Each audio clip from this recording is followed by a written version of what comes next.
ದೇಸಿ ಸಂಸ್ಕೃತಿ ಉಳಿಬೇಕನ್ನೋ ಒಂದು ಉದ್ದೇಶ. ಗೋ ಅನ್ನೋದು ನಮ್ಮ ವೀರಶೈವ ಧರ್ಮ ಪರಂಪರೆ ಒಳಗೆ ಒಂದು ಉಚ್ಚ ಸ್ಥಾನವನ್ನು ಕೊಟ್ಟಿದ್ದಾರೆ.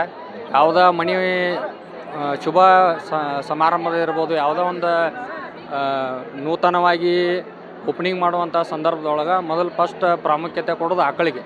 ಗೋಮಾತೆಯನ್ನು ಪೂಜೆ ಮಾಡಿ ನಮ್ಮ ಸಂಸ್ಕೃತಿಯನ್ನು ಬೆಳೆಸೋದು ನಮ್ಮ ವೀರಶೈವ ಪರಂಪರೆ ಒಳಗೆ ಐತಿ.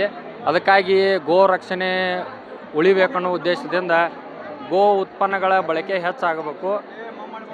ಗೋ ಉತ್ಪನ್ನಗಳ ಬಳಕೆ ಆಗೋದರಿಂದ ಗೋ ತಳಿ ಸಂತತಿ ಆಗಿದ್ದು ದೇಶಿ ಉತ್ಪನ್ನಗಳ ಬಳಕೆ ಮಾಡೋದರಿಂದ ಆ ಸಂತತಿ ಉಳಿಲಿ ಅನ್ನೋದು ಒಂದು ನಮ್ಮದು ಆಸೆ ಇತ್ತು. ಅದಕ್ಕಾಗಿ ನಮ್ಮ ಮದುವೆ ಸಮಾರಂಭ ಒಳಗೆ ಅದನ್ನು ಮಾಡ್ಬೇಕಂತ ನಾವು ಆಯೋಜನೆ ಮಾಡಿದ್ವಿ.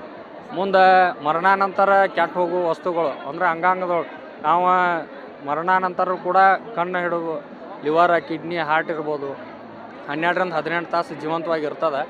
ಅದನ್ನು ಇನ್ನೊಬ್ರಿಗೆ ಉಪಯೋಗ ಆಗಲಿ, ನಾವು ಸತ್ತ ನಂತರ ನಮ್ಮ ಕಣ್ಣು ಇನ್ನೊಬ್ಬರು ನೋಡಲಿ, ಈ ಜಗತ್ತನ್ನು ನೋಡಲಿ ಅನ್ನೋ ಒಂದು ಆಶಯದಿಂದ ನಾವು ದೇಹದಾನವನ್ನು ಮಾಡಿದ್ವಿ. ವಿಶೇಷವಾಗಿ ವೀರಶೈವ ನೀವು ಜಂಗಮ ಜಾತಿಯಲ್ಲಿ ಇರೋದ್ರಿಂದ ಈ ಪದ್ಧತಿ ಎಲ್ಲ ಯಾರು ಒಪ್ಪೋದಿಲ್ಲ.